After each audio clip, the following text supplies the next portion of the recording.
Alright, I have three pro-Israel arguments for the ET520 group project. First argument I want to talk about is that in 1947 is when the UN proposed the two-state initiative, giving Israel, the land of Israel, to the Jewish people, and offering another land to the Arabs living in the area, which was to become Palestine. Now, the problem with that is, about 8 Arab leaders of the surrounding countries rejected this because they did not want any non-Arab land in the Middle East. And instead of accepting this and getting the Palestine land, they attacked Israel on the very day it was created. So, you know, and there's been war ever since.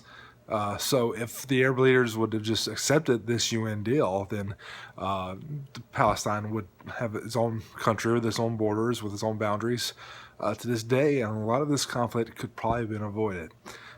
This is one reason why Israel has a right to exist and has a right to defend itself. The second reason is that if Israel were to pull out of the West Bank now, that would only create opportunity for terrorist organizations like ISIS to have prime real estate, as it were, to focus on prime targets like the Tel Aviv Stock Exchange or the Ben Gurion International Airport. And ISIS having trouble getting in those areas as long as Israel is there. But they pull out, all that area is open, and those targets could lead to much more violence. So really, Israel can't pull out. The third reason is we know of the Palestinian Liberation Organization. It has acknowledged that Israel is a sovereign nation, but it has also declared that it would not stop its most violent of activities until they have wiped Israel off the map, so to speak. They want total Palestinian occupation of the entire Middle Eastern land. And so, if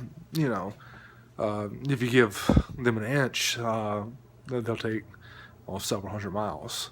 And that can't happen. That would be untold lives lost to the PLO.